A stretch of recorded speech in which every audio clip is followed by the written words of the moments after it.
이런 일이 일어나더군요. 저는 어렸을 때부터 가정 환경이 좋지 않아 무엇이든 악착같이 하고 살았습니다.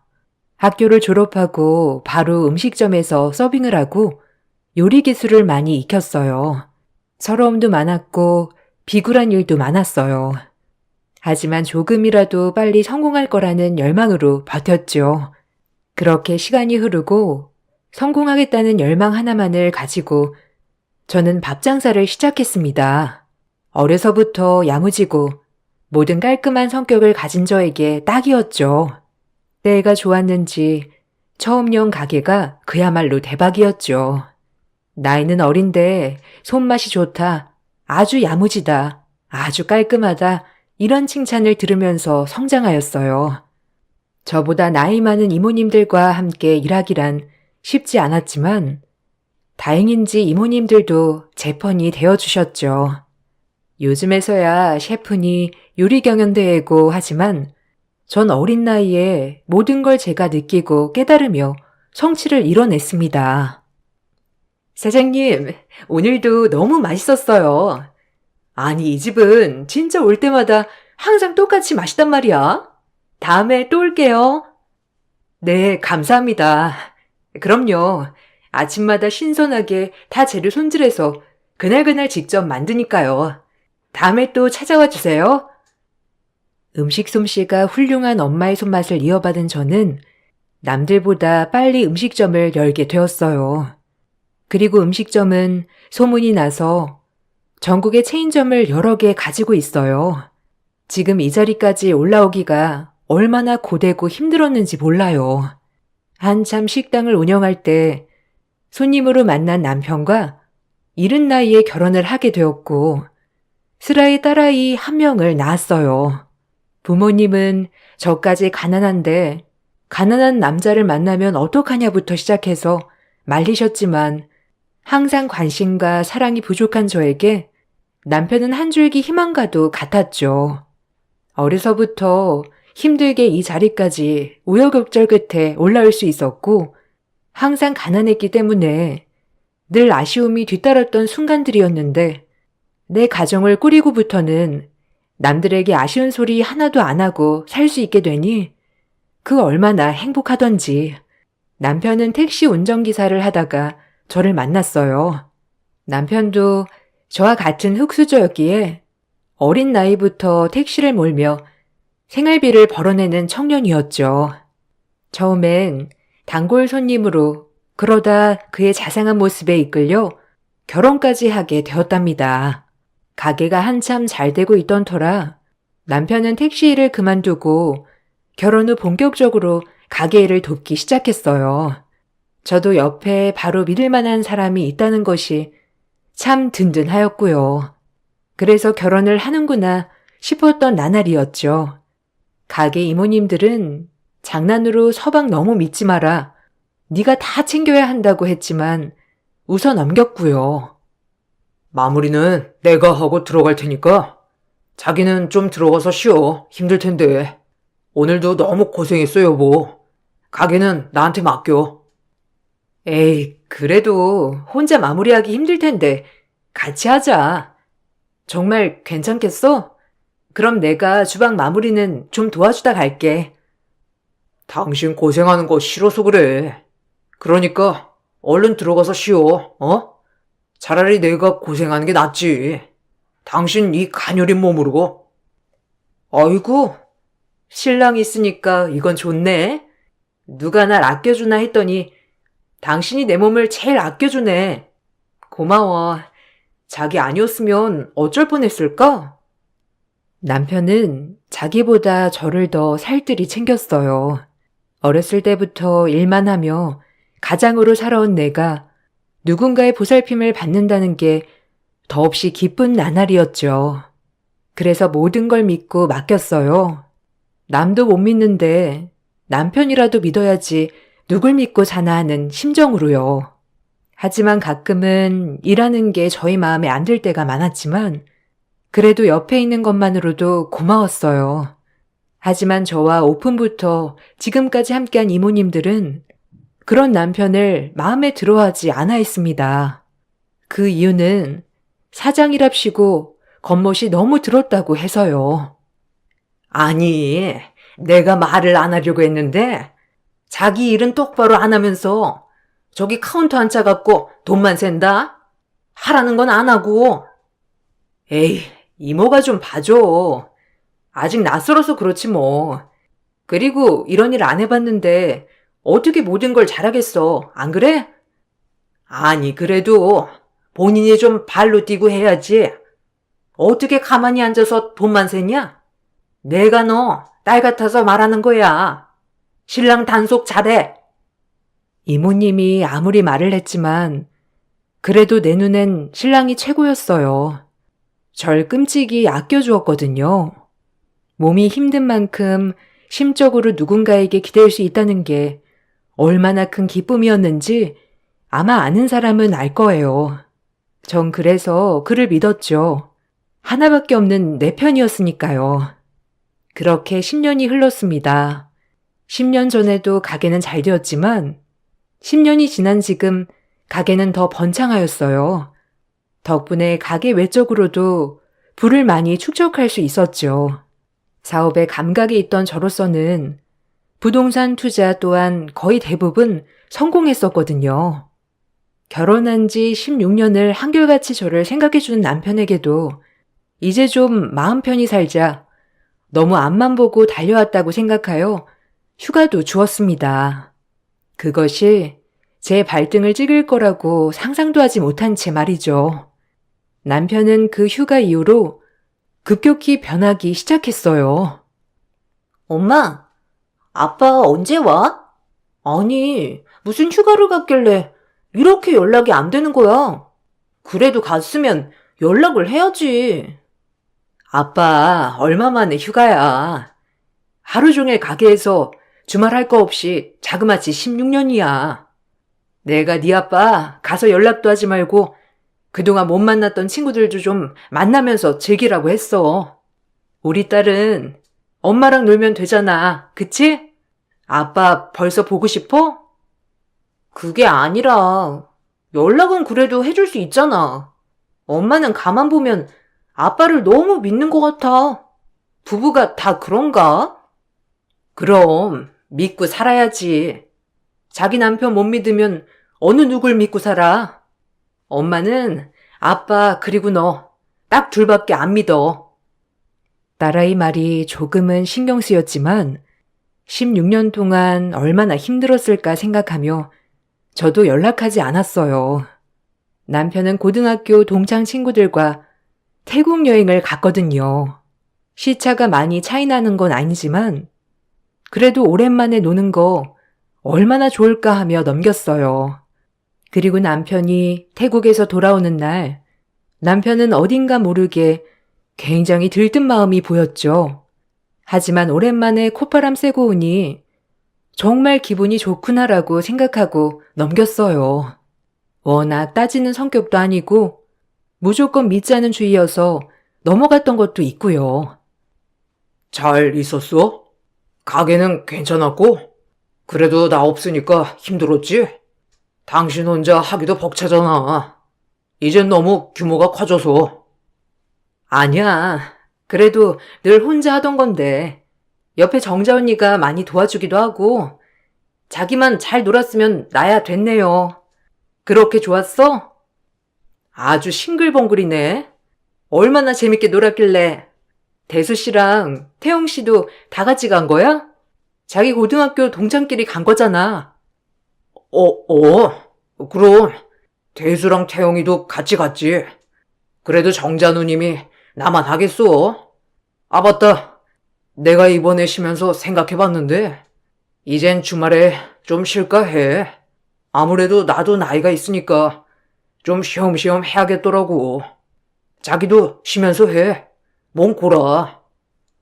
아, 그럴래? 그래.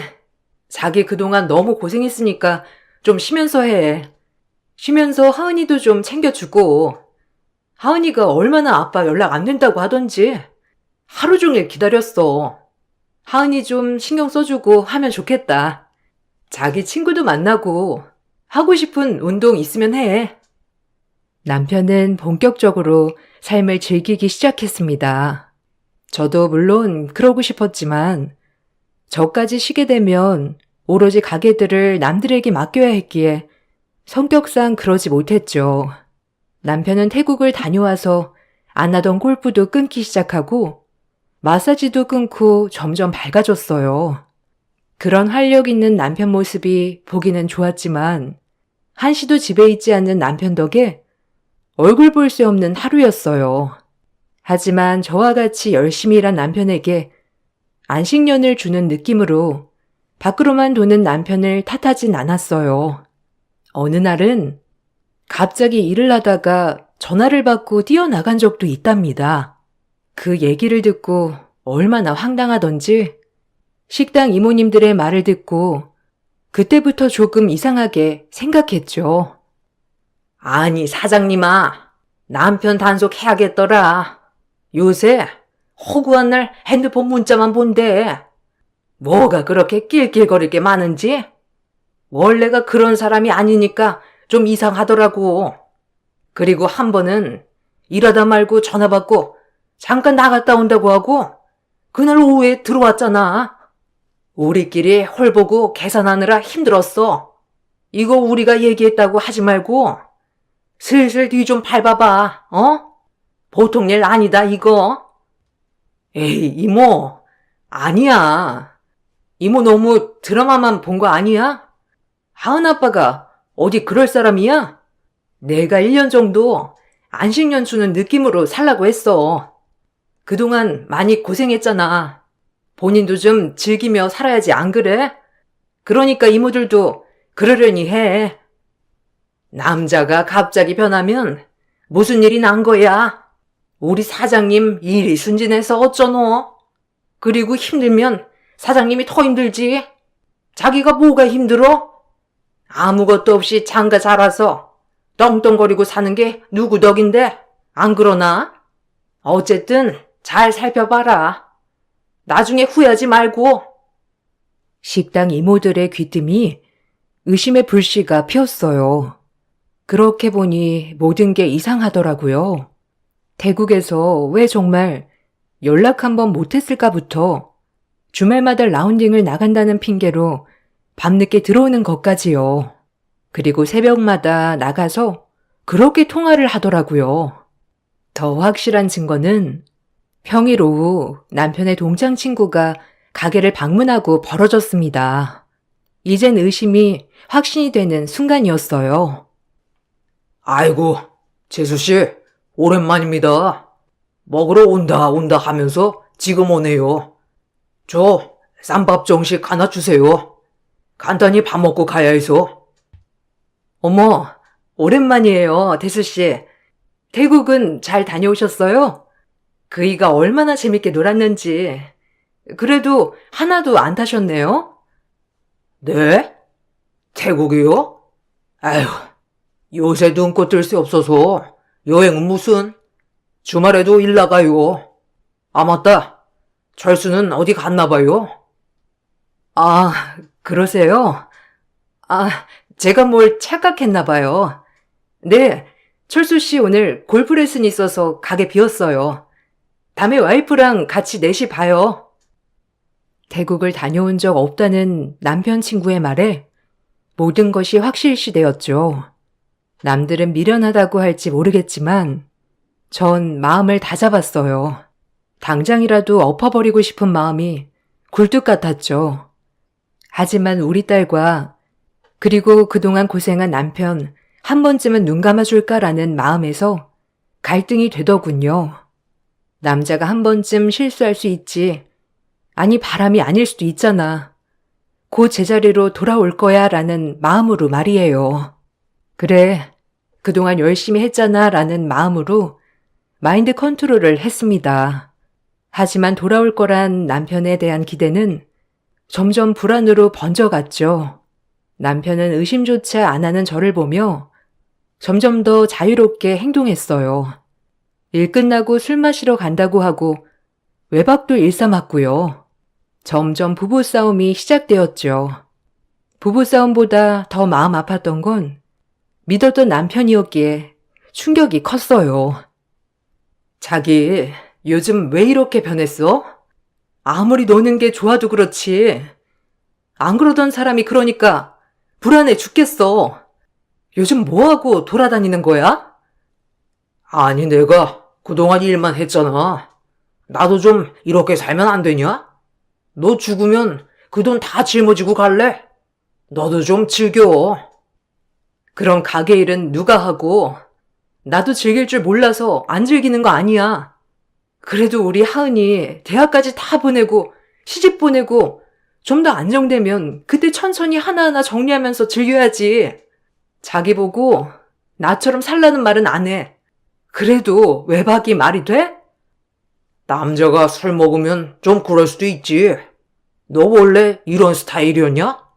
그나마 고분고분해서 참고 살만 했는데 참. 무슨 뜻이야? 지금은 그럼 살기 싫다는 거야? 말해봐.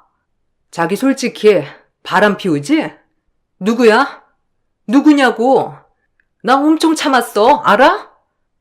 뭐? 바람? 너 지금 나 뒷조사했어? 와, 진짜 어이없네. 그래서 뭐 좀 나왔어? 참나. 그래, 바람 났다. 어쩔래? 뭐가 그리 당당해? 나랑 하은이 생각도 안 하고 그렇게 바람이 펴지든? 당신 원래 이런 인간이었어? 어? 처음으로 숨 쉴 수 있었어. 맨날 일에 박혀서 살다가 처음으로 사는 것 같더라. 너랑은 달라. 그놈의 톤돈돈 하는 너랑은. 남편의 말에 뒤통수를 한 대 세게 맞은 것 같았어요. 지금까지 내 돈으로 호요식한 사람이 제가 돈돈거리는 사람이라뇨. 정말 참을 수 없었어요. 상대가 누군지 몰랐으나 그때는 왜 이렇게 어리석었는지 그저 그냥 눈 감아 주었어요. 우리 딸을 위해서라도 가정을 지키고자 하는 마음이 컸던 것 같아요. 더 이상 안 물을게. 그래, 당신 열심히 살았던 거 알아. 그래도 그동안 하고 싶은 거 다 하면서 산 거 아니야?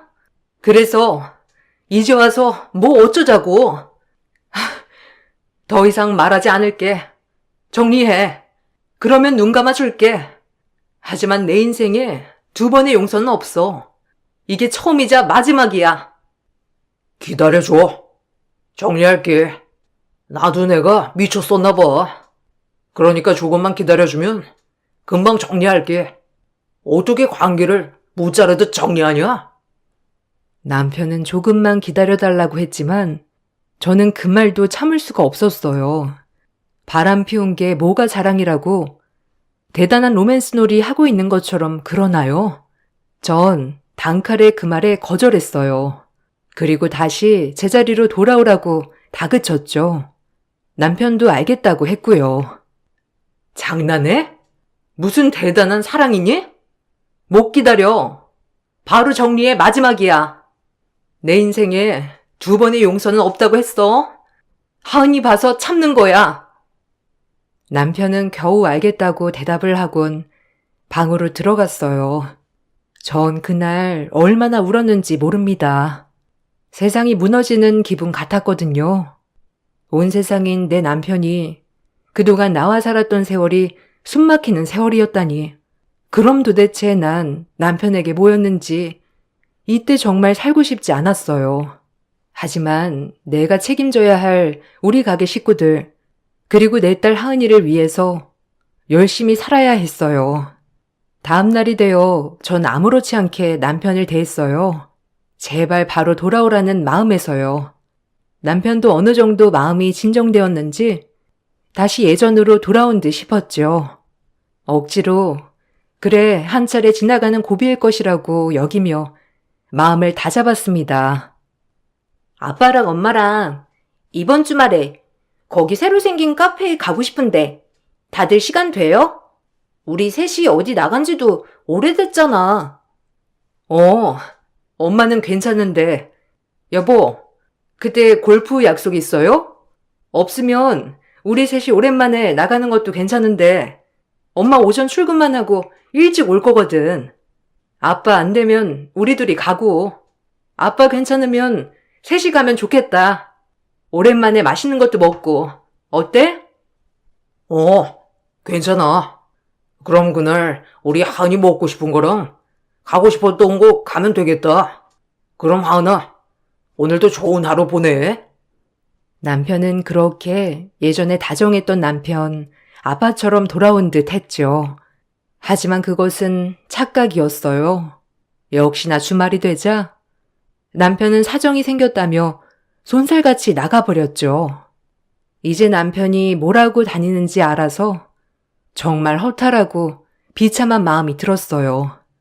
전화해도 받지 않는 남편, 그리고 딸은 이유도 모른 채 아빠 왜 그러냐고 저한테 묻는데 가슴이 찢어지는 줄 알았어요.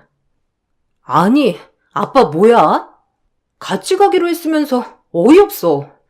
그럼 엄마랑 둘이 가야지 뭐. 아빠랑 가서 셋이 사진도 찍으려고 했는데. 그러게. 오늘은 우리 둘이 놀아야겠다. 하은아, 그리고 또 먹고 싶은 거 뭐 없어? 오늘은 하은이가 하고 싶은 거 다 해줄게. 아싸.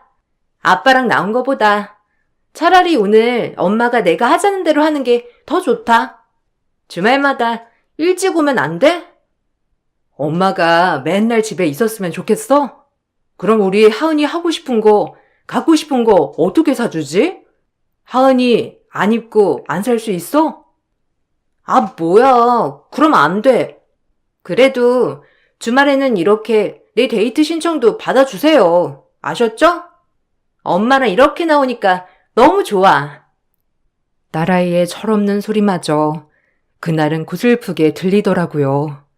모든 게 얼마나 다 미안하던지 전 그날 집으로 돌아온 남편에게 따져 물었어요. 그리고 남편은 오늘 가서 정리를 했다며 바락바락 우기더라고요. 더 이상 어찌할 수 없었습니다. 당신 뭐야? 하은이한테도 이럴 거야 정말? 아직도 정리 못했니? 도대체 누구길래 그래? 내가 나가서 정리해줘? 아이, 정리했어. 오늘 다 끝냈어. 그러니까 이제 그만해. 다시 돌아가자 우리. 내가 미안해. 이젠 당신 속상하게 안 할게. 남편의 미안하단 말에 와르르 무너졌죠. 그 한마디에 무너지는 마음이란 전 모든 걸 잊고 용서하기로 했어요. 그렇게 저희는 돌아가는 듯 했습니다. 남편은 저에게 미안한지 전보다도 더 가게에 집중했고 이모님들 또한 그런 저에게 남편이 달라진 것 같다고 말씀해 주시기도 했어요. 그만큼 남편은 전보다도 더 최선을 다해 일했죠. 한편으론 고마웠어요. 그렇게 모든 것이 제자리로 돌아오는구나 싶었을 때 몸에 이상을 느꼈습니다. 처음에는 요즘 스트레스를 많이 받아서 그런가 보다 했지만 점점 계속되는 배 통증에 병원을 가보았어요. 단순 위염이나 장염인가? 라고 생각했었는데 결과는 당혹스러웠죠. 아이고, 임미령 씨? 왜 지금 오셨어요? 무슨 일 하시죠? 아유, 보호자는 안 오셨나요? 보호자가 왔으면 같이 얘기하고 싶은데. 아니요. 저한테 말씀해 주세요. 괜찮아요. 혹시 뭐 심각한가요? 웬만한 거에 충격 잘 안 받아요. 말씀해 주세요. 위암 말기입니다. 3개월 남았어요. 증상 없으셨나요? 이쯤 되면 통증이 꽤 심각했을 텐데 연명 치료밖엔 할 게 없어요. 네? 지금 제가 시한부라는 거예요? 아니, 저 괜찮았어요. 요 근래 좀 통증 있는 거 말고는 제가 그럼 위암이라는 거예요? 의사의 그렇다는 대답에 할 말을 잃었어요. 치료를 해도 조금의 연장선의 치료일 뿐 의미가 없다는 말. 하지만 조금이라도 삶을 연장하고 싶으면 당장이라도 치료를 해야 한다는 말에 뒤통수를 세게 맞은 것 같았어요. 어떻게 이럴 수가 있을까요? 어렸을 때부터 너무 성공만을 바라온 제 자신이 한심했어요. 건강이 최고인데 너무 앞만 보고 살았다는 죄책감. 우리 딸 아직 고등학교 졸업하지 않은 미성년자인데 엄마 없이 어떻게 살아갈까라는 마음, 별의별 생각이 다 들었어요. 그리고 왜 열심히 산 죄밖에 없는 나에게 이런 시련이 오다니요. 병원에선 당장 치료를 할 거면 지금이라도 해야 한다고 했지만 조금 생각할 시간을 달라고 하고 나왔습니다. 그리고 병원 로비에서 얼마나 울었는지 눈이 퉁퉁 불도록 울었어요. 저보단 제 딸아이가 걱정이 가장 많이 되었죠. 그리고 전 그날 가게로 가지 않고 집으로 왔습니다. 왜 이렇게 딸에게 못해준 생각만 나는지. 제가 연락도 받지 않고 집에 오자 남편도 일을 마치고 집으로 왔어요. 그리고 불도 켜지 않은 집 불을 켜며 말하더군요. 아니, 가게도 안 오고, 하루 종일 연락도 안 되고, 무슨 일 있어? 아니, 울었어? 왜 그래? 오늘 병원 다녀온다더니? 여보, 나 어떡해? 나 3개월 남았대. 시험부래. 이게 말이 돼? 왜 나야? 하필이면 우리 하은이 어떡해? 남편을 보자마자 울컥 눈물이 너무 나왔어요. 남편도 저의 눈물에 당황했는지 절 토닥여 주다가 조용히 물었습니다. 아니, 무슨 소리야? 시한부라니? 확실한 거야? 오늘 병원 가서 들은 거야? 아니, 어떻게 그런 일이 있을 수 있지? 나 어떡해? 아니 우리 하은이 어떡해? 나 진짜 이대로 하은이 두고 절대 못 가. 아직 졸업도 안 한 애를 내가 해준 게 뭐가 있다고. 바쁘다는 핑계로 매번 일만 하고 애 어렸을 때 신경도 제대로 못 써줬는데 나 어떡해. 나 억울해서 못 죽어. 남편은 울고 있는 절 지그시 바라보다 소름 돋게 한마디 하더군요. 전 그 눈빛 말투에서 할 말을 잃었습니다. 내가 10여 년을 알고 지낸 남편이 이런 사람이었는지도 오늘에서야 알게 되었고요. 갑자기 손뼉을 치면서 저에게 말하더군요. 하은이는 걱정 마. 내 딸인데 내가 잘 케어할게. 그나저나, 그럼 당신 재산은 어떡하지? 지금이라도 슬슬 나한테 정리해야 하는 거 아니야? 지금 재산 얘기를 꺼내는 남편을 보자 눈이 뒤집혔어요. 지금 재산 소리가 나오나 했죠. 사람이 최악일 때 내 편과 아닌 사람이 구별된다는 말이 확실해졌고요.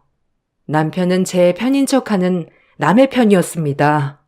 전 남편에게 악다구니를 쓰며 말했어요.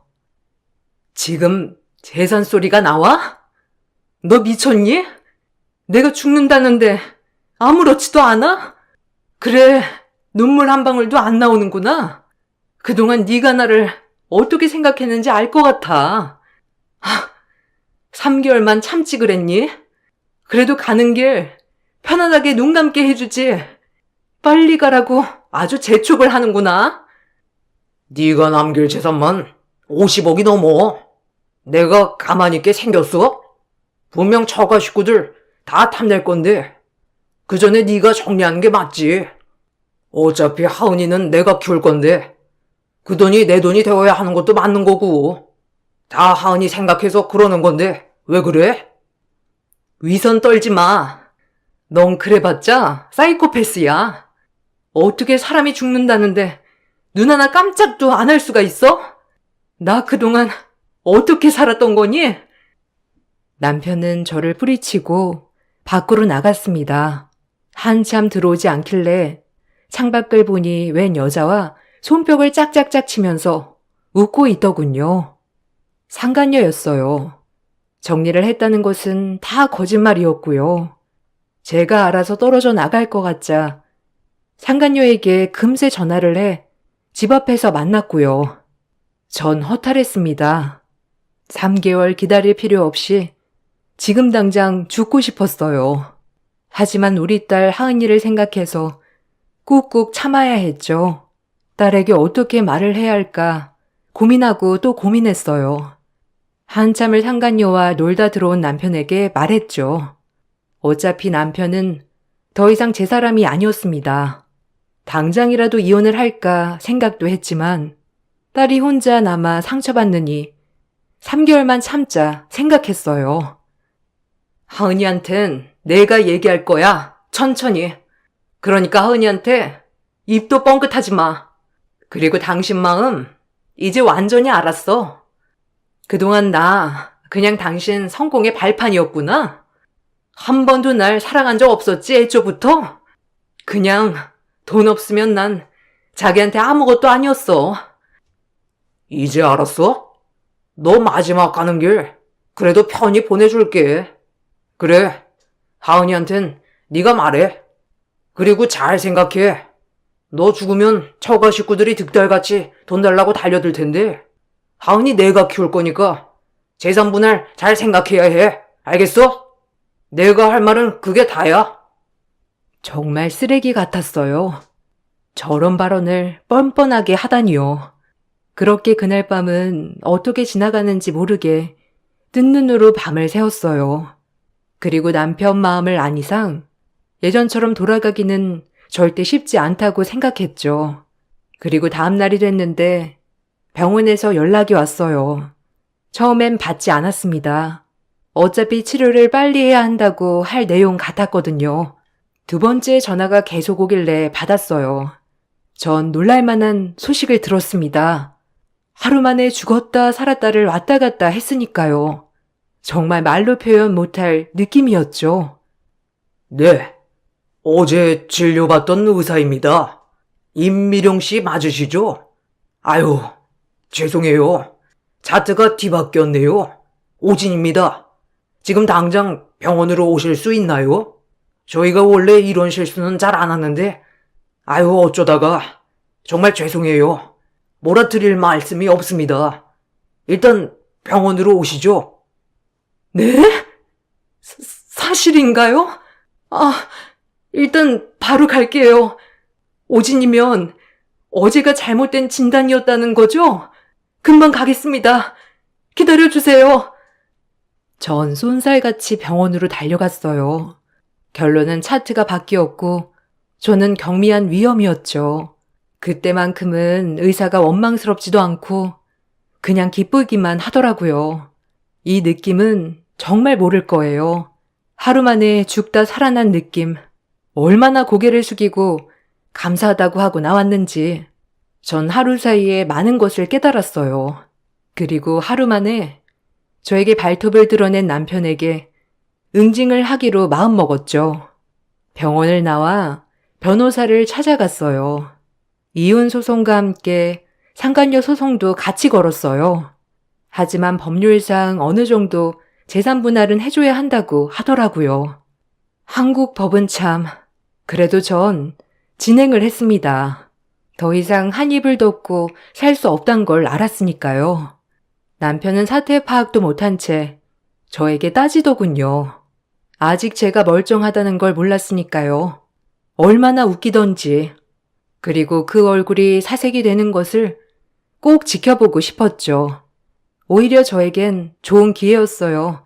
남편을 엿먹일 기회. 이제 조금 남아있던 정마저 다 탈탈 털렸으니까요.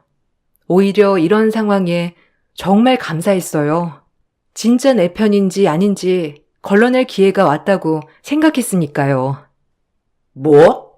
이혼? 참나. 너 지금 재산 나한테 안 넘기려고 그러는 거지? 그래봤자 하은이는 내가 키운다니까. 너 잘 생각해. 그래, 마음대로 생각해. 하은이 내가 키워. 하은이 이름 입에 올리지도 마, 이 더러운 놈아. 그리고 나랑 결혼할 때 집불 해갖고 온 거 없으니까 몸만 나가.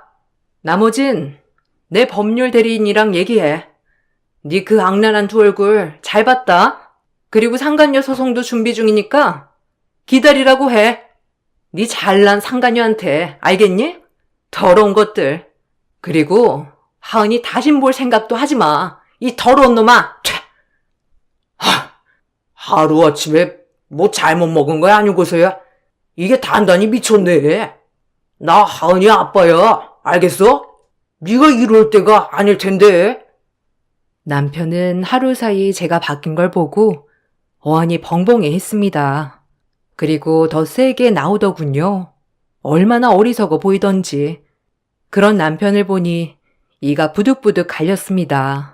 그리고 어떻게 이런 사람을 믿고 10여 년을 살아왔는지 정말 땅을 치게 되더군요.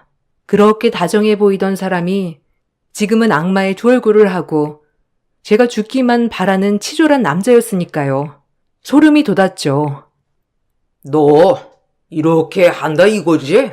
하은이한테 엄마가 아파서 좀 미쳤다고 해볼까? 참나, 이제 죽을 때가 되니까 갑자기 왜 그래? 뭐? 죽을 때? 죽기를 바란 건 아니고 네가 어떻게 나한테 이럴 수 있니?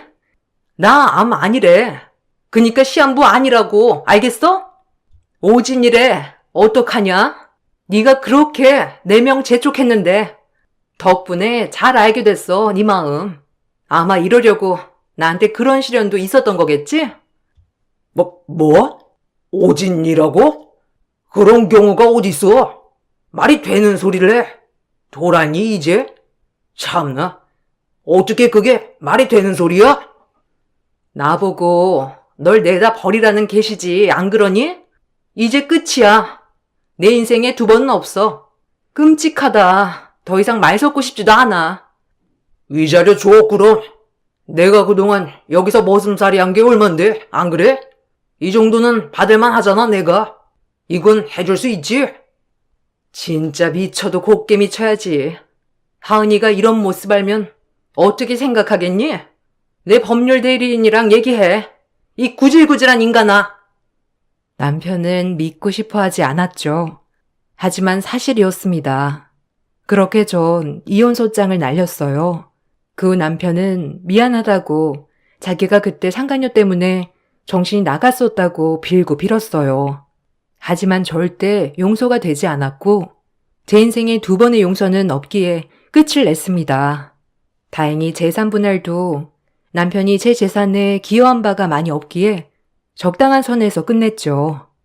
딸아이는 모든 사실을 알고 아빠와 이제 절연하겠다고 했어요. 이 부분에 있어서 정말 마음이 너무 아팠습니다. 저에겐 나쁜 사람이었지만 딸아이에게만큼은 좋은 아빠로 남아주었으면 하는 바람이 있었거든요. 하지만 딸아이는 바람 피운 아빠와는 상종도 하기 싫다고 하고 있고요. 그렇게 전 싱글맘이 되었어요. 인생을 하루 만에 살았다 죽었다 하니 정말 모든 것이 바뀌더라고요. 제가 보던 세상, 그리고 무엇이 더 소중한지도 다시금 깨닫게 되었고요. 오히려 고마운 계기가 되었어요. 식당 이모님들은 진작에 이혼하길 잘했다고 오히려 좋아한답니다. 그동안 말을 안 해서 그렇지 전 남편은 가게에서 엄청 진상이었다고 해요. 지금은 저의 휴식을 많이 가지면서 가게 운영을 하고 있어요. 조금 더 사람을 많이 쓰고 딸아이와 시간을 많이 쓰고 있죠. 이렇게 행복한 것인 줄 몰랐어요. 그동안 왜 이렇게 치열하게 앞만 보고 살아왔는지 아마도 그때 얻은 교훈이 아니었으면 계속 그렇게 치열하게 돈만 벌고 살았겠죠. 하루하루 감사하며 사는 지금 너무 행복해요. 인생 별거 없더라고요. 내가 사랑하는 나의 딸, 그리고 제 건강 살피고 즐기며 살렵니다. 여러분들도 하루하루 행복한 날 되시길 바랄게요. 제 글 읽어주셔서 감사합니다. 안녕하세요. 저는 30대 중반 여자입니다. 작년 이맘때쯤에 충격적인 사건 하나가 온 집안을 쑥대밭으로 만들었는데요. 여러분들도 제 사연을 들어보시면 깜짝 놀라실 정도로 정말 말도 안 되는 일들이 눈앞에 펼쳐졌었네요. 작년 겨울에 남편과 결혼한 지 얼마 되지 않았을 때 시댁 식구들은 시집온 저를 마음에 들어 하지 않았어요. 남편이 저를 사랑하니까 어쩔 수 없이 결혼을 허락해 줬다는 게 온몸으로 느껴질 정도로 저를 대하는 표현도 상당히 거칠었고 툭툭 내뱉는 말들이 결국 상처로까지 이어지게 만들었었죠. 남편도 시댁 식구들의 행동에 대해 참고 있다가 결국 불만이 터져 나오기 시작했습니다. 하지만 달라지는 건 아무것도 없었어요. 저희 부부에게 제일 불만이 많으셨던 시모가 결국 한마디 하시면서 저를 마음에 들어하지 않으셨는지 확실히 알 수 있었습니다. 저희 집안의 경제적인 능력이 문제가 되었는데요. 결정적으로 제일 크게 작용했던 부분이 예단 문제였어요. 저는 예단으로 2천을 해갔지만 저보다 먼저 시집을 온 형님은 예단으로 2억을 해왔었다는 말을 들었었죠. 그 말을 들었을 때 솔직히 당황스러울 수밖에 없었어요.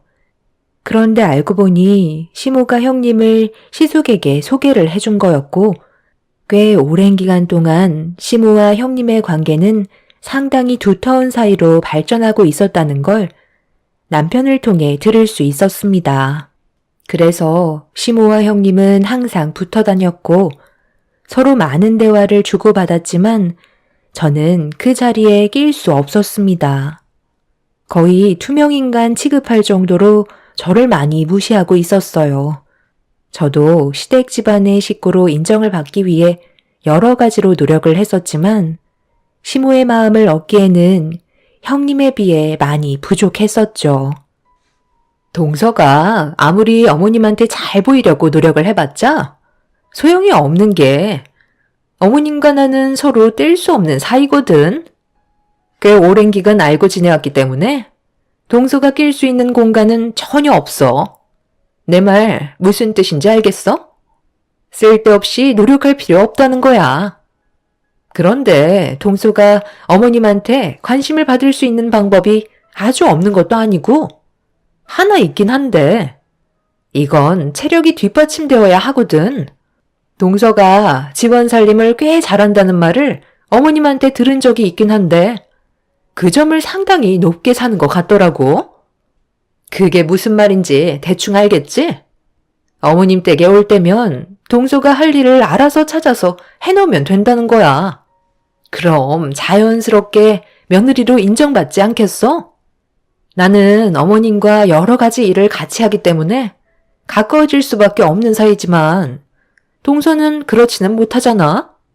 그렇기 때문에 일단 어머님의 눈에 들어오는 게 우선 아니겠어? 동서가 열심히 하는 건 좋은데 너무 들이대는 것도 어머님은 부담스러워 하시거든. 며느리가 애교 부리는 거 딱 질색하셔. 한두 살 먹은 것도 아니고 다 큰 여자가 어머님 하면서 코에 바람 넣어봤자 오히려 역효과라는 소리야. 내 말 무슨 뜻인지 알겠지? 형님은 제가 어머님한테 며느리로 인정받길 원한다면서 갑자기 전화를 해서 방법을 알려주었지만 기분이 썩 좋진 않았어요. 한마디로 시댁에 오면 모든 집안일은 저보고 혼자 하라는 말이었으니까요. 그런데 형님과 전화통화로 그런 대화를 나눈 뒤 다가온 주말에 시댁에 모임이 있어서 남편과 함께 찾아뵙게 되었는데 여기서 예상하지 못한 문제가 터지고 말았습니다. 시부와 시숙은 남편을 데리고 바다로 낚시를 가겠다며 오자마자 짐을 챙겨 떠날 준비를 하고 있었어요. 저희 부부는 그냥 단순하게 식사만 하는 자리인 줄 알았는데 전혀 알지 못했던 상황이라 당황스럽기만 했었죠. 정말 난감했던 게 남편에게 가지 말라는 말을 할 수 없는 분위기라 어쩔 수 없이 보내줘야만 했었죠. 그런데 옆에서 형님이 시숙한테 언제 집에 올 예정이냐고 물어보니 다음날 저녁 때쯤에나 올 것 같다며 방어 낚시를 하러 간다는 말을 듣게 되었죠. 추운 겨울날 왜 낚시를 가야 하는지 저는 이해할 수가 없었어요. 남편도 어쩔 수 없을 것 같다는 눈빛을 저에게 보내며 시간 날 때마다 연락을 하겠다는 말을 끝으로 그렇게 남자들은 낚시를 하러 떠나게 되었네요. 남편이 있었을 때는 그래도 조금은 안심이 됐었는데 여자들끼리만 있다 보니까 제가 뭘 어떻게 해야 할지도 모르겠고 오히려 더 어색해지기만 했었습니다. 남자들이 집안에 있으면 얼마나 정신이 없는지. 차라리 잘 됐다니까. 우리끼리 할 말도 많고 앞으로 어떻게 지내야 할지 제대로 된 대화를 나눈 적은 없었잖아. 자주는 못하더라도 이렇게라도 가끔 각자의 시간을 가지는 게 서로에 대해 더 많은 걸 알 수 있는 계기가 되는 거라고.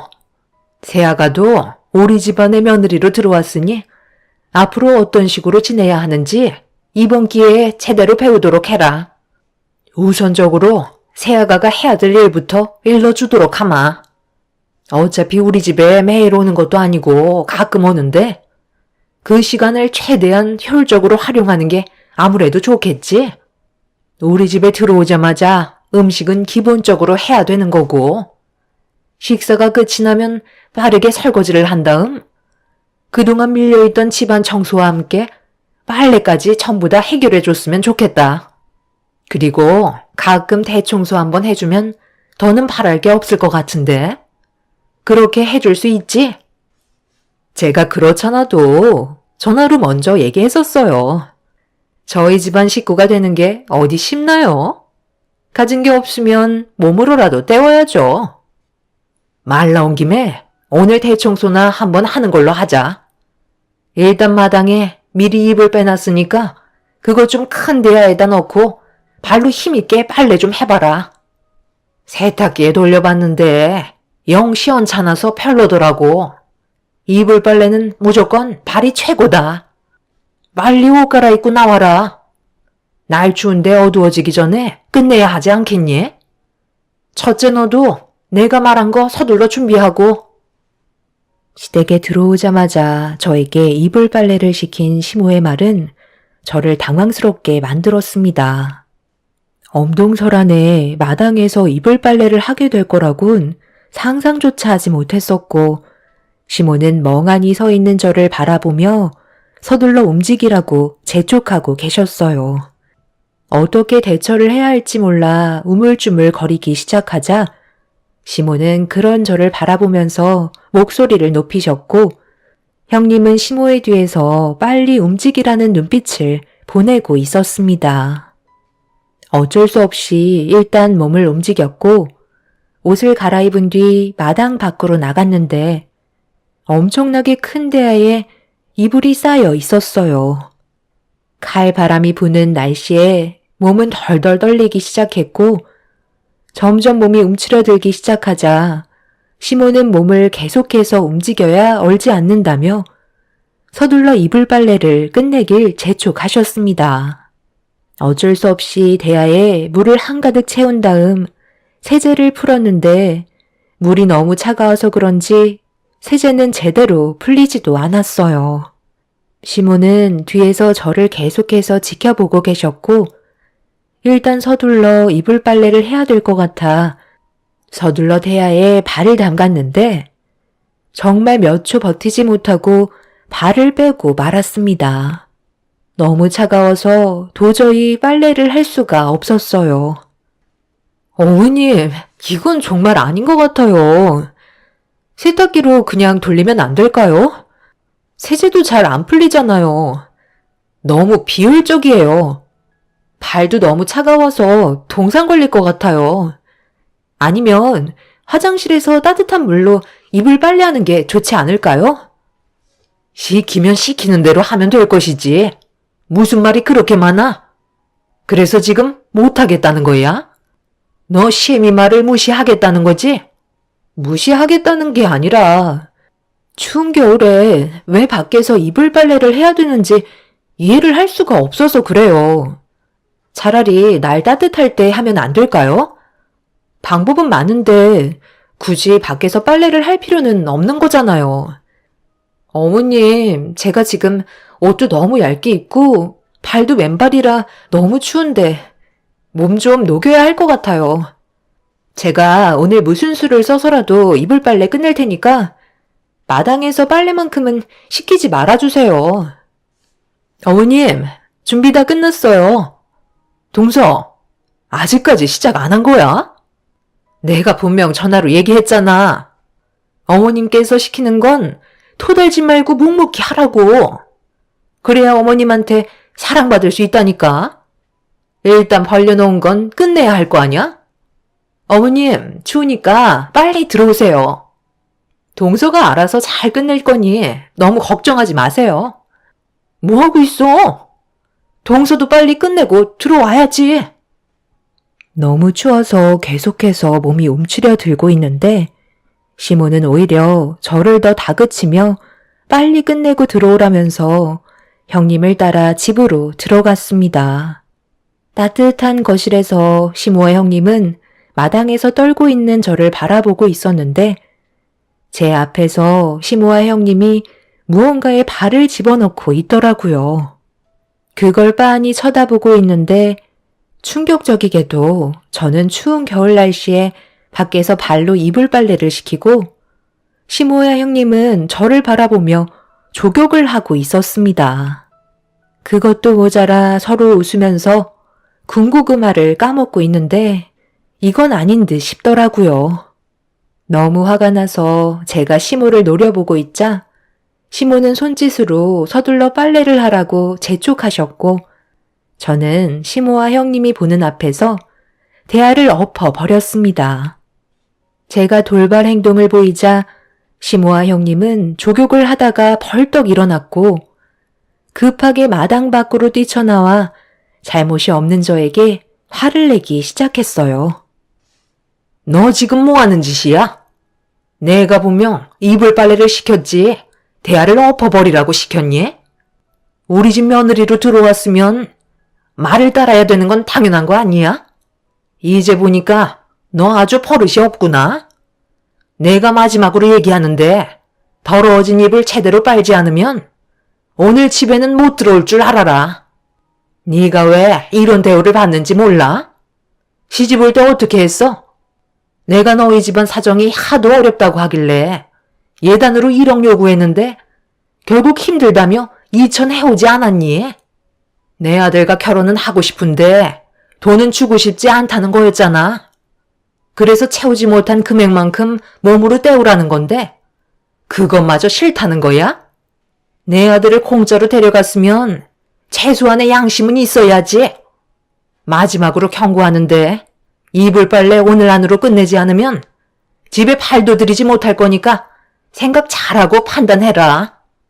지금 여기에서 너를 편들어줄 사람은 아무도 없다는 거 몰라? 저 그냥 돌아갈게요. 그이랑 결혼 생활은 유지하겠지만 어머님 며느리로 살고 싶은 마음은 없을 것 같네요. 제가 시모에게 반감심을 품게 되자 그런 저를 보며 화가 많이 나셨는지 시모는 수돗물에 물을 틀어 제 몸에 뿌리기 시작했어요. 온몸이 찬물에 젖어버렸고 찬바람으로 인해 체온이 급격하게 떨어지기 시작하면서 입술이 떨려오고 있었습니다. 형님은 시모 뒤에서 저를 한심하다는 듯 바라보며 시모가 시키는 대로 빨리 하고 들어왔으면 이런 일도 없지 않았냐고 한숨을 내쉬더니 시모를 모시고 집 안으로 들어갔네요. 시모는 절대 들어오게 해선 안 된다며 집안 구석구석 돌아다니시더니 문이란 문은 죄다 잠가 버리셨어요. 시모의 행동은 제가 어떻게 돼도 상관없다는 걸 확실하게 느낄 수 있었죠. 그리고 마지막으로 제 얼굴을 보시며 이불 빨래를 빨리 끝내라는 손짓을 끝으로 커튼을 치셨습니다. 너무 화가 나고 제가 왜 이런 대접을 받아야 하는지 이해할 수가 없어 결국 참고 있던 눈물이 쏟아지고 말았습니다. 일이 이렇게 된 마당에 이불 빨래하는 건 제 자존심이 용납할 수 없었고 더 이상 눈앞에 아무것도 보이지 않았어요. 그때 당시 저는 제정신이 아니었는지 옆에 쌓여있던 이불들을 전부 다 질질 끌어 시부가 키우시는 소 축사에 전부 다 던져버렸네요. 제가 조용해지자 밖의 상황이 궁금했는지 시모는 갑자기 커튼을 옆으로 치시더니 밖을 살피셨어요. 그런데 눈앞에 보여야 될 제가 없어지고 많은 이불이 사라지자 시모는 당황했는지 급하게 밖으로 나왔습니다. 시모의 뒤를 따라 나온 형님은 제가 소축사에 이불을 전부 다 던져버린 걸 발견했는지 비명을 질렀고 뒤이어 시모와 소들의 배설물에 범벅이 되어버린 이불들을 바라보시더니 비명을 지르셨습니다. 저는 시모와 형님 앞에 나타나 삽으로 소의 배설물이 한가득 담겨있는 통을 얼굴을 향해 쏟아 부었고 무방비 상태로 머리 위로 뒤집어 쓴 시모와 형님은 난리가 나고 말았습니다. 시모에게 받았던 상처가 너무나도 컸던 저는 시모가 했던 행동 그대로 수도에 물을 틀어 형님과 시모를 향해 뿌려버린 뒤 저를 잡으려고 달려오는 시모와 형님을 피해 급하게 집 안으로 들어가 문을 걸어 잠갔습니다. 시모는 당장 문을 열라고 난리를 치셨지만 문을 열어줄 생각은 조금도 없었습니다. 그렇게 문 밖에서 한참 동안 난리를 친 시모와 형님은 얼굴에 묻은 배설물 때문에 서로 오바이트를 하며 마당에 있는 찬물로 온몸을 씻어내기 시작했고 전세가 역전이 되자 시모는 저에게 결국 두 손 들고 용서를 구하셨네요. 하지만 결혼한 지 얼마 되지 않았던 저를 막대한 시모와 뒤에서 계속해서 화를 부추겨 세운 형님을 용서하고 싶지 않았습니다. 저도 부모님한테는 귀한 자식인데 그런 저를 함부로 대했다는 게 너무 화가 났었어요. 너무 서러운 감정이 북받친 상태에서 남편에게 이런 상황을 알려줘야 할 것 같아 전화를 했는데 핸드폰이 꺼져 있더라고요. 일은 벌렸는데 집 밖으로 나가지도 못한 채 불안에 떨고 있는데 거실 테이블에 좀 전까지만 해도 없었던 무언가가 제 두 눈에 들어왔습니다. 그런데 마당에서 저를 지켜보고 있던 시모와 형님이 서류 봉투를 집어들려 하는 저를 보자마자 갑자기 난리를 치기 시작했어요. 저에게 무언가 숨기는 게 있는 것 같아 서류 봉투 안에 있던 내용물을 확인해 보려는 순간 시모가 마당에 있던 돌을 집어들더니 거실 창문을 깨부쉈고 급하게 들어오려 하길래 옷까지 갈아입은 상태로 집 밖을 나가려고 준비하고 있던 저는 형님과 시모가 거실 창문을 깨고 들어오는 순간 서류 봉투를 챙겨 급하게 현관문을 열은 뒤 밖으로 빠져나왔습니다. 시모와 형님은 저를 잡겠다며 미친 듯이 뛰어왔고 저는 잡히지 않으려고 서류 봉투를 손에 꽉 쥔 채 최대한 온 힘을 다해 전력 질주를 하게 되었네요. 체력적으로 자신이 있던 저는 시모와 형님을 따돌릴 수 있었고 일단 서둘러 집으로 오게 되었습니다. 남편에게는 문자로 상황을 알린 뒤 집으로 곧장 오라는 말을 전달한 뒤에 숨을 고른 다음 서류 봉투 안에 있던 서류들을 꺼내 들어 확인을 해봤는데 저는 처음 보는 어려운 내용들이 적혀 있어 정확하게 파악하기에는 어려움이 있었는데 시모와 형님은 제가 가지고 간 서류가 정말 중요한 물건이었는지 곧바로 저희 집 초인종을 쉬지 않고 눌러대기 시작했어요.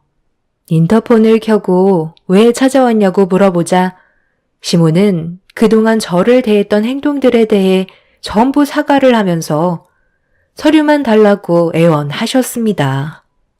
서류에 대해 솔직하게 설명을 해달라고 얘기했지만 그에 따른 답은 해주지 않으셨네요. 그런 것까지 굳이 알아서 좋을 거 없잖아. 내가 그동안 너를 며느리로 인정해주지 않고 함부로 대했던 거에 대해 정말 미안하다. 앞으로 2번 다시 그런 일은 없을 테니까 우리 처음부터 다시 시작하는 걸로 하자니까. 집에까지 찾아왔는데 현관문 안 열어줄 거니? 제가 현관문을 열면 어머님이 갑자기 돌변하실 것 같아서 문은 열어드리지 못하겠어요. 그리고 이 서류가 뭔지 정확하게 알려주시지도 않았잖아요. 거실 창문을 깨고 들어오실 정도면 제가 봐선 안 될 내용 같은데 솔직히 저는 봐도 모르는 내용이더라고요. 그런데 중요한 건 남이 보면 절대 안 된다는 것쯤은 알 수 있는 것 같아요. 뭔지 확실하게 알고 난 뒤에 다시 돌려드리든지 할게요. 어머님이 모든 걸 자초하신 일이니 그 정도는 감수하시는 게 맞는 것 같은데요? 어차피 동서가 알아봤자 득될 건 하나도 없어. 그건 어머님이랑 내가 사업자 준비하고 있던 서류들이라 중요해서 그런 것 뿐이야. 가족끼리 굳이 얼굴 붉힐 필요는 없잖아? 오늘 일을 계기로 우리의 관계는 충분히 좋아질 수 있다고. 저는 이미 어머님의 가족의 구성원이 될 마음이 떠나버린 상태이고요. 형님도 저를 위하는 척 했지만 결과적으로 저를 이용하려고 계획하신 거잖아요.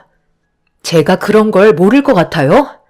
어머님과 제 사이를 계속해서 이간질시키고 이불 빨래도 형님 머리에서 나온 거죠?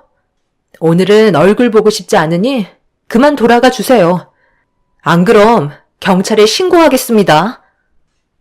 제가 경찰에 신고를 하겠다는 말을 꺼내자 시모아 형님은 뭔가 캥기는 게 있는지 일을 크게 만들지 말라며 더는 난리를 치지 않고 집으로 돌아갔습니다. 경찰에 신고하겠다는 말에 꼬리를 내린 것 보면 서류의 내용들은 좋은 게 아니라는 걸 확실하게 알 수 있었어요. 남편은 늦은 저녁이 되어서야 저에게 전화를 했는데 뱃멀미가 심해서 낚시는커녕 쓰러져 있었다며 더는 못할 것 같아 집으로 출발할 거라는 말을 끝으로 그제서야 한숨 돌릴 수 있었습니다. 그날 하루 너무 긴장을 했는지 잠깐 누웠는데 잠깐 잠이 든 사이 현관 비밀번호가 눌리는 소리가 들렸어요. 그 소리를 듣고 침대에서 일어나 현관문을 열며 들어오는 남편을 반기는 순간 문이 닫히지 않고 다시 반대로 열렸습니다. 그리곤 시모와 형님이 저를 향해 달려들었어요. 남편도 놀랐는지 급하게 시모와 형님을 말렸지만 이미 제 머리는 시모의 손에 쥐어져 있었네요. 서류를 당장 내놓으라며 난리를 치셨고 남편은 시모와 형님을 진정시키기 위해 서류를 건네주겠다며 겨우 저와 시모를 분리시켜 놓았어요. 언제부터 밖에서 기다리고 계셨던 거예요? 제가 얼마나 놀랐는지 알아요? 이런 식으로 나오면 오히려 역효과인 거 몰라요? 제가 아주 나를 얼마나 무시했는지 알아? 약점 하나 잡았다고 지금까지 나를 괴롭혔다니까? 너도 대충 들었을 거 아니야? 동서, 어차피 우리는 더 이상 가까워질 수 없는 사이가 된 거야. 그러니까 각자 살 길 찾아가면 되는 거라고. 그냥 깔끔하게 서류 주고 관계 끝내면 될 것 같은데? 어디에다 숨겼어?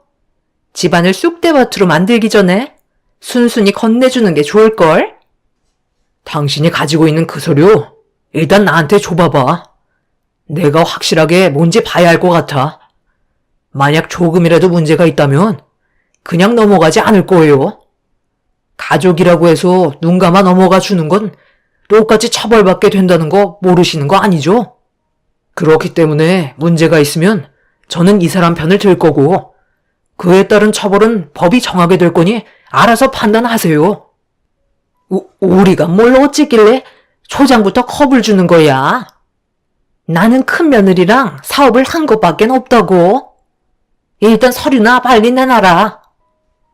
남편은 모든 걸 확인하기 전까지 절대로 서류를 넘겨주지 않겠다며 저와 약속을 하게 되었고 저는 그런 남편을 믿고 있었기 때문에 안방으로 들어가 서랍 깊숙이 넣어둔 서류를 꺼내 남편에게 건네주었네요. 그 순간 시모가 서류를 빼앗으려고 자리에서 일어나 발버둥치기 시작하자 남편은 시모를 강하게 밀치더니 서류를 꺼내들어 확인하기 시작했어요. 하지만 남편도 서류의 내용이 생소했는지 알 수 없는 표정을 보이고 있었습니다. 형님은 별거 없으니 빨리 돌려달라며 재촉했고 남편은 손에 들고 있던 서류를 가지고 방 안으로 들어가 누군가와 통화를 하기 시작했어요. 그런데 남편의 한마디에 시모와 형님의 얼굴은 사색이 되었고 문을 발로 걷어차면서 엄마를 정말 고소할 거냐고 소리를 지르며 불안에 떨고 계셨네요. 형수님이 저희 엄마와 계획을 하고 있다는 사업이 이런 쓰레기 같은 짓이었어요? 건축물 대장이 전부 잘못된 것 같은데요? 제가 구청에 일하는 지인이 있어서 물어보니까 월요일 당장 조사를 해봐야 할 것 같다는데요? 도대체 무슨 일들을 꾸미시는 거예요? 뭐긴 뭐예요. 어차피 돈 때문에 그러는 거지. 솔직히 이런 식으로 건물 올리는 사람 수도 없이 많을걸요? 눈속임만 하면 알아서 허가해주고 나중엔 변경하면 되는 건데 그게 뭐가 잘못됐다는 거죠? 저희는 아무런 죄가 없다고요. 형수님과 엄마가 정상적인 절차대로 진행을 하지 않으니까 입주민들만 피해를 보는 거라고요. 나중에 뒷감당 하실 수 있으세요? 남편의 말에 저는 깜짝 놀라고 말았습니다. 제가 꺼낸 건축물 대장의 내용은 형님과 시모는 건물을 올릴 때 근린생활시설의 목적으로 건물을 올렸었지만 준공검사가 끝이 나고 용도 변경을 임의적으로 했다는 게 문제가 되는 거였어요. 근린생활시설이란 슈퍼마켓이나 의원, 세탁소 같은 편의시설이 들어가기 위한 건물이기 때문에 여기에는 취사시설이나 바닥 난방 같은 걸 설치할 수가 없는데요. 시모와 형님이 일단 건물을 먼저 다 짓고 취사 또는 바닥 난방을 설치하지 않은 상태에서 준공검사 승인이 나게 되면 그 후에 다시 공사를 시작해서 불법적으로 바닥 난방과 취사시설을 설치해 주택과 똑같이 만들어 입주민들에게 분양까지 이어지게 만들었던 거죠. 시모와 형님은 관할 구청을 속이면서 이런 일을 반복적으로 해왔고 여기서 문제는 근생 빌라라고 불리는 불법 용도 변경에 따른 피해가 건축주인 시모와 형님에게 이행강제금을 부과하는 게 아닌 분양을 받은 소유자들한테 부과를 한다는 게 문제였어요. 결국 이런 걸 모르는 사람들은 분양을 받고 이사를 왔는데 당장 처분할 수가 없어서 매년 시세의 10%에 달하는 이행강제금을 떠안을 수밖에 없는 상황이 생기는 거였죠. 형님과 시모가 이렇게까지 하는 이유는 똑같은 면적에 많은 세대를 만들 수 있다는 것과 주차면이나 층수의 제한을 덜 받기 때문에 건물을 올릴 때 최대한 많은 돈을 벌기 위한 수법을 사용했던 거였죠. 이런 부분에 대해 제대로 알지 못하는 사람들은 결국 아무것도 모른 채 피해를 떠안아야 한다는 게 너무 큰 문제였어요. 그래서 시모와 형님은 이런 사실을 숨기기 위해 제가 들고 온 건축물 대장 서류를 악착같이 빼앗으려 했던 거였네요. 그런데 심하게는 아무것도 모른 채 살고 계시던 분들의 건물이 철거 명령이 내려질 수도 있다는 경우도 생긴다는 거였죠. 모든 사실을 알게 된 남편은 절대 그냥은 넘어갈 수 없다는 말로 결정짓게 되었고 시모와 형님은 주변에서도 불법 용도 변경으로 건물을 올리는 사람들이 정말 많다면서 아무 말 하지 않으면 조용히 넘어갈 수 있는 문제라고 한 번만 살려달라며 애원하고 있었습니다. 하지만 남편의 마음을 바꿀 수는 없었고 결국 이 문제는 법적으로까지 들어가고 말았습니다. 그동안 시모와 형님은 이런 식으로 건물을 올려 많은 사람들에게 피해를 주면서 많은 이익을 취하며 살고 있었어요. 두 분이서 벌인 일들은 결국 고스란히 떠안게 되는 상황이 생겨버린 거였죠. 이런 사실을 아시게 된 시부와 시숙 또한 전혀 모르고 있었는지 아무런 대응도 해주지 못한 채 두 눈 뜨고 지켜볼 수밖에 없었네요. 그렇게 많은 사람들이 시모에게 찾아와 고소를 진행했고 그에 따른 피해 금액 또한 어마어마했어요. 결국 엄청난 빚과 함께 불법적으로 이행했던 사업들은 전부 주저앉고 말았습니다. 그로부터 1년이 지난 지금 저희 부부는 시모와 인연을 끊고 잘 살고 있지만 시모는 감당하기 힘든 빚을 떠안게 되면서 시부에게 쫓겨나고 말았네요. 시숙 또한 형님의 잘못된 행동으로 인해 피해를 보고 싶지 않았는지 결국 이혼을 선택하게 되셨습니다. 만약 제가 그 서류를 발견하지 못했다면 지금도 많은 분들이 피해를 보고 계셨을 걸 생각하니 너무 소름이 돋습니다. 제 사연을 통해 같은 피해를 받으시는 분들이 안 계셨으면 좋겠네요. 두 번 다시 시모와 형님이 제 앞에 나타나지 않았으면 좋겠어요. 제 사연 들어주신 분들 감사합니다. 안녕하세요. 저는 58살 남자이며 최근에 가슴 아픈 일을 경험하면서 많은 고민에 빠져 있어 앞으로 어떻게 이 상황을 헤쳐나가야 할지 여러분들의 의견을 들어보고 싶어 사연 신청하게 되었습니다. 다른 사람들과 별반 다를 것 없는 일상을 살고 있으며 작은 사업 하나 운영하고 있습니다. 먹고 살 정도는 되니 이 나이에 그저 감사할 뿐입니다. 여기에 글을 써야 하나 말아야 하나 정말 많이 고민했어요. 가족력을 이야기하는 자체가 저희 집안의 수준을 여러분들께 알리게 되는 거고 혹시나 이 글을 보고 주위 사람들 중에 저희 집안을 알고 계시는 분들이 있으시다면 그동안 좋게 봐주셨던 분들 또한 바라보는 시선이 달라질까봐 걱정이 많이 됩니다. 그래도 제일 영향력 있는 이곳에 사연을 신청하면 앞서 말한 점들을 감수하고서라도 저보다 인생 경험이 많으신 분들의 의견을 듣고 앞으로의 인생을 살아가는 데 있어 좋은 밑거름이 될 수도 있을 것 같다는 판단하에 결정을 하게 되었네요. 2년 전부터 제 아내는 몸이 좋지가 않았습니다.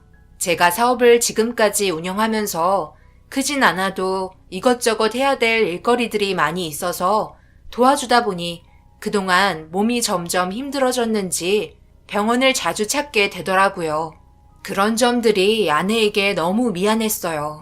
그래서 앞으로 집에서 쉴 수 있게 직원도 따로 채용을 했는데 아내는 그동안 저와 함께 해왔던 일들 때문에 그런지 계속해서 신경이 쓰였나 봐요. 사업장에 오지 말라고 말을 해도 조용히 찾아와서 일손을 거들어주니 제가 마음이 좋지 않더라고요. 그래서 걱정되는 마음에 저도 모르게 아내에게 상처를 주게 되었네요. 사업장에 그만 찾아오라고 했는데 왜 계속 오는 거야? 당신 없어도 이제 충분하고 직원도 채용했잖아. 집에 있는 것도 답답하고 내가 여태껏 해왔던 일인데 다른 사람이 대신한다니 신경이 쓰이니까 잘하고 있는지 확인해보고 싶어서 그냥 찾아와 봤어. 당신 옆에서 계속 일만 하다가 갑자기 집에서 쉬려고 하니 적응이 되겠어? 그렇다고 계속해서 사업장에 나오면 병원 가서 약 먹고 치료받는 게 무슨 소용이야? 직원은 왜 뽑은 거냐고? 그동안 정말 고생했고 자리도 잡힌 상태라 이제 그만해도 된다고 얘기했잖아. 새로 들어온 직원이 일도 잘한다고. 그러니 당신은 이제 집에 들어가서 푹 쉬든지 하고 싶은 거 하면서 살면 된다니까. 나이 먹고 귀까지 어두워진 거야? 한두 살 먹은 나이도 아닌데 제발 내 말 좀 듣지. 내가 화를 내야 그제서야 말을 들을 거야? 아내가 워낙 제 말을 들으려 하지 않다 보니 저도 모르게 직원들과 함께 일하는 공간에서 큰 소리로 한 소리 하게 되었고 일적인 스트레스까지 동반이 되면서 나온 말들은 좋지 않았기 때문에 그런 말을 꺼내게 되자 아내도 충격을 받았는지 놀란 눈빛으로 저를 바라보았고 눈시울이 붉어지면서 저에게 많은 실망을 한 눈빛을 보냈습니다. 아차 싶었지만 그때는 벌써 물이 엎질러진 후였어요. 뒤늦은 사태 수습은 시간이 필요했고 한동안 아내의 마음을 풀지 못해 난감했어요.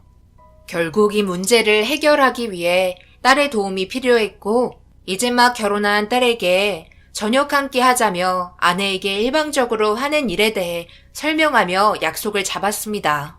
그렇게 주말에 만나 괜찮은 식당 하나 예약해서 분위기 좋게 식사를 이어나가며 화가 풀리지 않은 아내의 기분을 저희 딸이 풀어주기 시작했어요.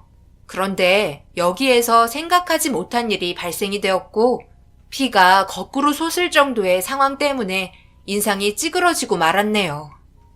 아빠가 괜히 그랬겠어요? 다 엄마를 걱정하고 사랑하니까 그런 거지. 아빠가 직원들 많은 데서 엄마한테 소리친 건 100번 잘못한 게 맞아요. 그러니까 깊이 반성하시고 앞으로는 그런 일 없도록 했으면 좋겠어요. 그리고 엄마가 일은 안 해도 왔다 갔다 할 수는 있는 거잖아요. 아빠도 너무 엄마한테 팍팍하게 굴지 말고 천천히 일손을 놓을 수 있게 배려해 주세요. 결혼하시고 지금까지 쭉 같이 일해 오시다가 갑자기 사업장에 나오지 말라고 하시니 뭔가 허전하고 마음이 이상하죠. 그래도 사업장에 아빠만큼 열정을 쏟으셨는데 안 그래요? 제가 아까도 아빠한테 뭐라고 한 소리 했으니까 엄마도 이제 기분 풀어요. 오래간만에 모두 한자리에 모여 즐겁게 식사하는데 분위기 망칠 수는 없잖아요. 아유, 뭔 소리야.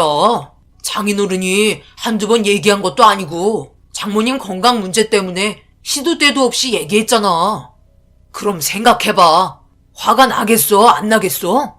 나였으면 이 정도로 넘어가지 않았지. 고개도 못 들 정도로 화를 냈을걸? 장인어른이 그래도 마음이 넓고 착하시니까 장모님 투정 받아주시는 거지. 제 아내가 그랬다면 눈물 콧물 짜냈을걸요? 뭐라고? 지금 나 들으라고 한 소리야? 우리 부모님 앞에서 지금 무슨 말을 그런 식으로 하는 거야? 정신 나갔어? 왜? 맞잖아. 내 말이 틀렸어. 애초에 장모님이 회사에 나오지 않았다면 이런 일도 없었다고. 나는 밥 먹는데 체하는 줄 알았다. 직원 채용해서 월급 주며 일하고 있는데 장모님 오셔서 일손 도와주면 뭐하러 직원 채용한 거야? 돈 아깝잖아. 안 그래요, 장인어른?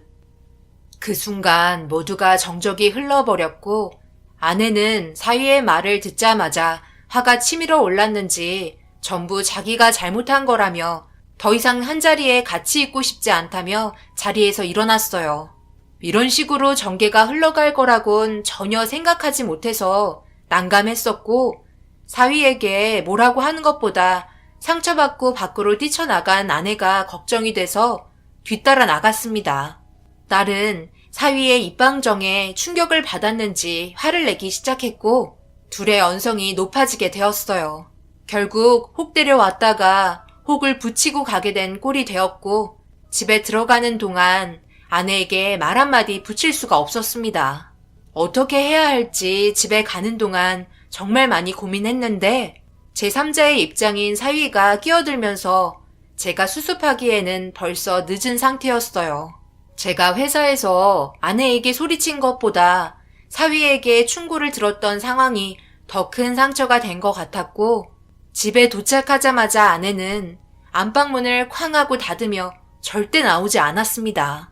모든 걸 좋게 풀어나가려 했는데 갑자기 끼어든 사위의 행동에 대해 한 소리 하려고 전화를 했지만 한 소리 듣게 될 거 뻔히 알고 있었는지 핸드폰을 꺼놨더라고요. 그래서 딸에게 전화를 했는데 받지 않았고 아무래도 둘 사이에까지 문제가 생기게 된 것 같아 제가 한 판단이 또 한 번 잘못됐다고 생각되니 짜증이 몰려오더라고요. 한숨만 푹푹 쉬며 조심스럽게 안방문을 열었습니다. 당신 괜찮아? 사위가 말한 건 내가 봐도 잘못하긴 했는데 사위도 당신이 걱정이 돼서 그런 말을 한 것 같아. 그러니까 너무 마음속에 담아두지 말고 상처도 받지 않았으면 좋겠어. 내가 나중에 따끔하게 말버릇 고치라고 충고할게. 내가 잘못했네. 직원까지 채용한 상태인데 사업장에 찾아갔으니 얼마나 속이 터졌겠어. 다시는 안 갈 테니까 혼자서 지지고 볶고 다 해. 나는 그래도 아직까지 불안한 마음에 일거리들을 잘 처리하고 있는지 궁금해서 가본 건데 내가 내린 판단이 이렇게까지 잘못됐을 거라곤 전혀 생각하지 못했어. 앞으로 절대 가지 않을 테니까 알아서 잘해봐. 아내는 사위가 한 말에 대해 엄청난 충격을 받고 있었고 그래도 사위를 좋게 보고 있었던 아내가 충고를 듣게 되니 정신적으로 힘이 들었었나 봐요. 그 이후 성격도 소심해지고 퇴근하고 들어온 저와도 제대로 말도 섞지 않았습니다. 그래서 이 문제로 인해 딸에게 전화를 하니 나중에 찾아뵙고 자신이 잘못한 점에 대해서 용서를 빌러 가겠다며 가라앉은 목소리로 기운 없이 얘기하고 있었어요. 그렇게 한참 동안 서로의 감정이 좋지 않은 상태를 풀기에는 시간이 많이 필요했어요. 그래도 정말 다행인 건 시간이 모든 걸 해결해주고 있었습니다. 사위도 제 아내의 몸 상태가 걱정이 돼서 한 말이었고 너무 심했다면 죄송하다고 주말에 시간을 내어 찾아왔어요. 정말 다행히도 아내의 넓은 마음이 모두에게 다시 평화를 안겨주었고 2번 다시 이런 일이 발생이 되지 않게 서로가 조심하기로 충분한 대화를 이어나갔고 앞으로 별 문제는 없을 거라 생각했어요. 그 이후 아내는 해보고 싶었던 취미 생활들을 하나하나 하기 시작했고 어느새 새로운 일상에 잘 적응을 하고 있었어요. 편히 쉬며 인생을 즐기고 있는 모습이 보기 좋았고 앞으로도 건강하게 오래오래 제 옆에 있어주길 바랬습니다. 그렇게 살아오던 도중 일이 끝나고 집에 들어왔는데 아내가 눈물을 흘리고 있더라고요. 제가 현관문을 열고 들어오자마자 급하게 눈물을 훔치길래 무슨 일인지 물어보았습니다. 갑자기 왜 눈물을 흘리고 있는 거야? 무슨 일이 있는 거야? 당신이 눈물을 흘릴 정도이면 꽤 큰일인 것 같은데. 그게 우리 딸에게 문제가 좀 생겼어. 앞으로 어떻게 해야 할지 걱정부터 앞서네. 사돈댁에서 은정이에게 많이 실망했나 봐. 앞으로 손주를 볼 수 없을 것 같다는 진단 결과를 받았대. 그동안 일적인 스트레스로 인해 임신이 되지 않았다고 생각했는데 그게 아니었나 봐. 그래서 정밀 진단을 하게 됐는데 불임이래. 다시는 임신할 수 있는 가능성이 없다고 했었나 봐. 아내의 말에 너무 큰 충격을 받았고 믿을 수 없는 진단 결과에 저는 아무 말도 할 수가 없었습니다.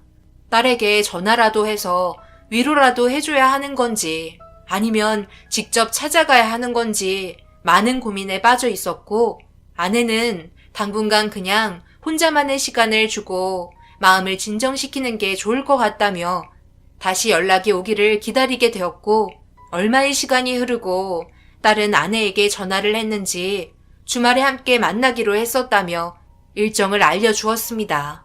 그런데 아무래도 아이를 가지지 못하는 문제에 있어 딸의 결혼 생활에 문제가 생겼던 것 같았어요.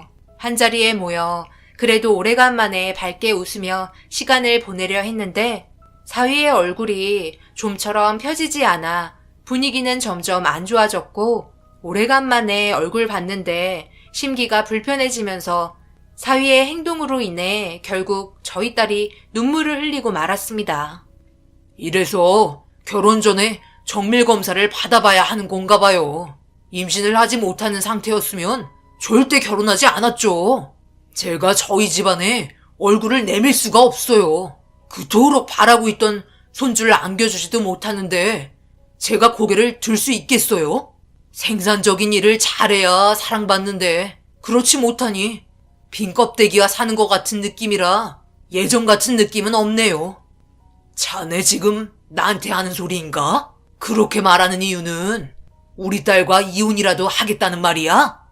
제가 이혼하겠다고 했어요. 그냥 예전같이 많은 사랑을 줄 수 없을 것 같다고 얘기한 거죠. 그렇잖아요. 결혼을 하면 자식을 낳고 행복하게 사는 게 당연한 건데 그렇게 하지 못한다면 결혼 생활이 재미있을까요? 김서방, 보자 하니까 말이 너무 심한 거 아니야? 어떻게 함께 모여있는 자리에서 그런 말을 할 수가 있는 거야? 우리 딸이 임신이 안 되고 싶어서 그랬겠어? 누구보다 원하고 있었다는 건 자네가 더 잘 알 텐데 그런 마음 이해해주지는 못하고 어떻게 상처되는 말만 골라서 할 수가 있는 거야? 차라리 이럴 거면 그냥 이혼하는 게 좋겠네. 둘이 당장 헤어져라. 그건 저희가 알아서 할 문제이고요. 저는 그냥 현실에 대해 불만을 얘기한 것뿐이에요. 저는 말도 못합니까? 사위의 언행에 너무 화가 치밀어 오른 저는 주먹이 불끈 쥐어졌고 자리에서 벌떡 일어나자 그 순간 딸은 눈물을 흘리며 밖으로 뛰쳐나갔어요. 사위의 행동이 너무 한심스러워 멱살을 잡고 결혼식 때 한 말은 전부 다 거짓이었냐고 소리쳤습니다. 사위는 결혼식 날 저희 딸에게 할 말이 있다며 마이크를 들었었고 그때 무슨 일이 있어도 제 딸에게 눈물 흘리지 않게 행복하게 해주겠다고 했었는데 그렇게 하지 못한 행동들에 배신감이 느껴졌고 더 이상 둘의 결혼 관계를 유지하게 하고 싶지 않았습니다. 사위는 저를 뿌리치며 나중에 다시 대화하자고 얘기한 뒤 저희 딸을 뒤따라 나갔고 아내에게 먼저 나와서 미안하다며 문자 한 통이 오고 돌아갔습니다. 두 눈으로 딸의 결혼 생활이 위태롭다는 걸 확실하게 알 수 있었고 결국 다음날 일이 손에 잡히지 않던 저는 사돈에게 전화를 걸어 따로 만나기로 결정하게 되었네요. 저만 움직이기로 했고 아내와 딸에게는 사돈과 만난다는 걸 비밀로 했어요. 무슨 말을 들을지 모르는데 괜히 상처만 주게 될 것 같아 조심스러운 부분들도 있었습니다. 그렇게 예약한 장소에 먼저 도착해 기다리고 있었고 30분 정도 시간이 흐르자 바깥 사돈과 안 사돈이 천천히 걸어오더니 저를 보며 불만이 많은 표정으로 자리에 앉았습니다. 왜 보자고 하는 건지는 대충 알겠네요. 우리 아들과 헤어져 달라고 얘기하려고 저희 부른 거죠? 아무래도 사돈 집안과 맞지 않는다면 더 이상 결혼 생활을 유지할 수는 없겠죠. 그리고 김서방은 이미 제 딸에게 마음이 떠난 것 같습니다. 아이를 낳지 못한다는 거에 대한 불만이 많은 것 같아요. 사돈도 같은 생각이시죠? 그렇죠. 저희도 당연히 좋게 봐줄 수는 없는 거 아닌가요? 다른 며느리들은 자식들도 순풍순풍 잘 낳고 사는데 정작 며느리는 시도조차 할 수 없는 몸 상태를 가지고 있으니 제가 얼마나 속이 터지겠어요? 그래서 산부인과에 찾아가 다시 물어봤는데 혹시나 하는 기대는 아예 하지 말라고 얘기하더라고요. 제가 그날 혈압 올라서 목덜미 잡고 쓰러질 뻔했습니다. 저희한테 큰소리 하려고 보자고 하는 건 아니잖아요. 그러니 좋지 않은 말이 가더라도 이해해줬으면 좋겠네요. 네, 무슨 말인지 충분히 알았고요.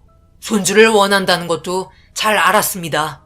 그러니 제 딸과 김서방이 앞으로 결혼 생활을 끝낼 수 있게 안사돈도 말을 잘 해주셨으면 좋겠네요.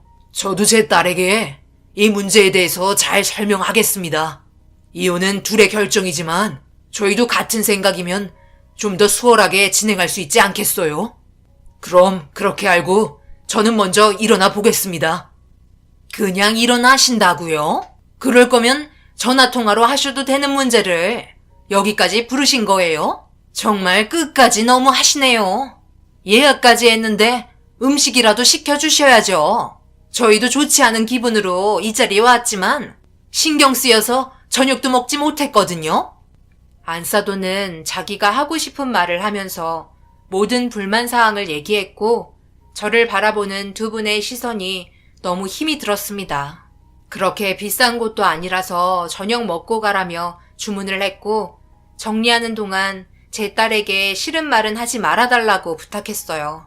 그렇게 저는 먼저 나와 집으로 돌아왔고 딸에게 나중에 집에 와서 따로 얘기 좀 하자며 문자 하나 남겼습니다. 차마 딸의 목소리를 들을 수가 없겠더라고요. 딸은 한참 뒤에 단답형으로 주말에 오겠다는 한마디를 건넸고 답답한 마음에 술 한잔 하고 있는데 방에서 나오지 않던 아내가 저를 힘겹게 부르고 있었고 갑작스러운 아내의 목소리에 너무 놀라 방문을 활짝 열자 배를 움켜쥐며 고통스러워하고 있었어요. 무슨 일인지 몰라 일단 급하게 업고 응급실로 향했고 한참 뒤에 아내의 몸 상태에 대한 진단 결과를 들을 수 있었는데 아내는 자궁 성근증이라는 판정을 받게 되었어요. 자궁 내막 조직에 의해서 자궁의 크기가 커지는 질환이라며 보통 40대에서 50대 여성분들에게 많이 나타난다고 이런 질병이 생기는 원인이 아직까지 정확하게 밝혀지지 않아 치료하는데도 많이 까다로운 것 같았어요. 생각지도 못한 상황에 딸도 이 소식을 듣고는 급하게 병실에 찾아왔어요. 병원에서는 절제술을 권했지만 아내는 원하지 않았고 열소작법으로 치료를 받길 원했어요. 아무래도 수술을 한다면 몸의 균형이 깨지고 부작용 또한 생길 수 있다는 말을 들었기 때문에 몸이 더 안 좋아질까봐 걱정을 하고 있었습니다. 그렇게 아내가 원하는 방향으로 치료를 받게 되었어요. 수술을 받은 후라서 그런지 아내는 예전보다 기운이 많이 없어 보였고 이런 문제와 딸의 문제까지 겹치게 되니 머리가 터질 것처럼 힘들더라고요. 제가 할 수 있는 건 뒤에서 지켜보며 위로해주는 게 전부였습니다. 그렇게 얼마의 시간이 흐르고 딸은 이혼 준비를 하기 시작한 것 같았어요. 그리고 아내는 집에서 누워있는 시간이 많아졌고 병으로 인해 폐경이 와서 그런지 우울증은 더 심해졌어요. 그런데 어느 날 아내가 아랫배를 움켜쥐며 불편해하기 시작했고 아무래도 재발한 것 같아 걱정이 돼서 병원에 가보자며 얘기했지만 아내는 좀 더 지켜보고 싶다면서 병원에 가는 걸 꺼려했어요. 대수술 받는 자체를 두려워하는 것 같았습니다. 저는 아내의 의견을 따랐고 마음의 결정이 되었을 때 그때 다시 병원에 찾아가기로 했어요. 그런데 아내의 배가 점점 커지고 있는 것 같아 더 이상은 안 되겠다 싶어 아내를 설득한 뒤 병원을 찾게 되었어요. 더 큰 병을 얻게 되느니 서둘러 수술받는 게 좋을 거라 판단했고 아내도 더 이상은 불안해서 안 되겠는지 제 의견을 따라 주었습니다. 그렇게 찾아간 병원에서 아내는 정밀 검사를 받게 되었는데 의사가 놀란 듯 저를 바라보며 충격적인 말을 꺼냈어요. 그리고 그 말을 듣게 된 저 또한 두기를 의심할 수밖에 없었습니다. 아내가 임신을 했다는 말을 듣게 되었고 말도 안 된다며 아내는 폐경이 되었다고 얘기하자 잘못 알고 있었던 거 아니냐며 임신이 확실하다는 초음파 사진을 보여줬어요.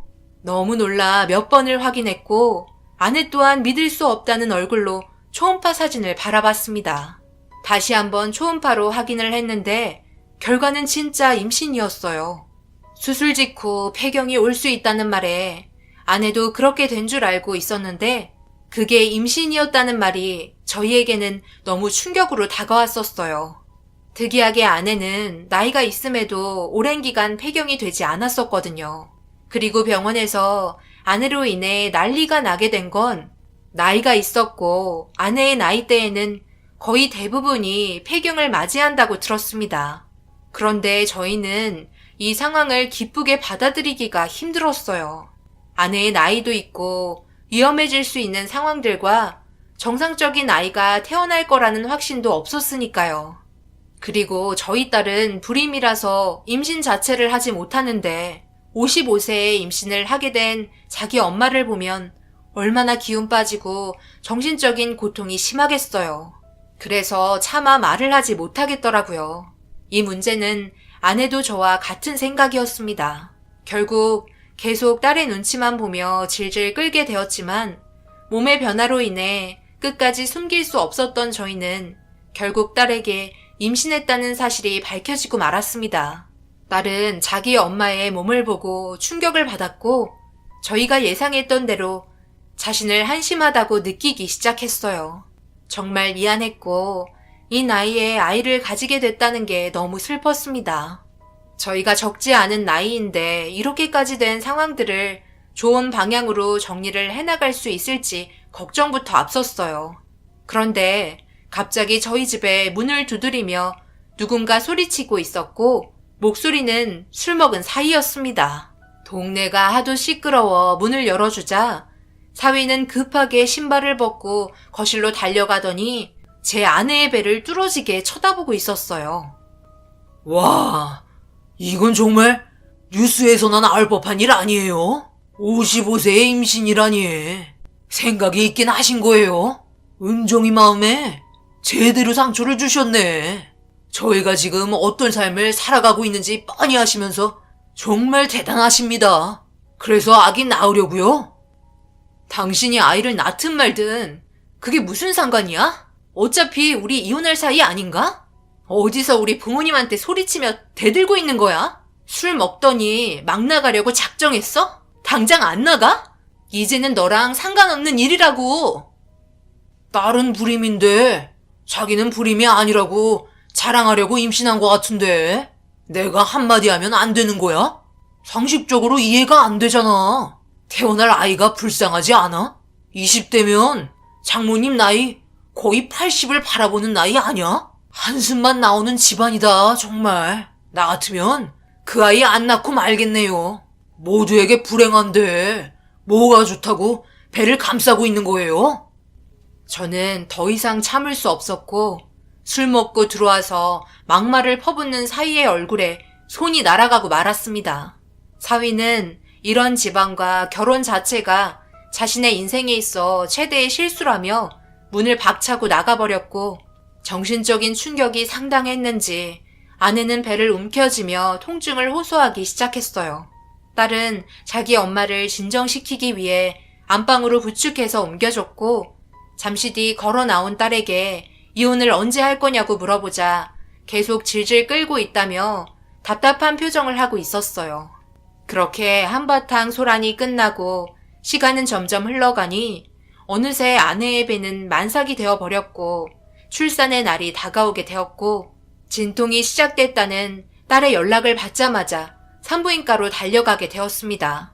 초음파로 봤을 때는 건강하다는 말을 들었지만 태어날 때까지는 모두가 긴장을 늦출 수는 없었어요.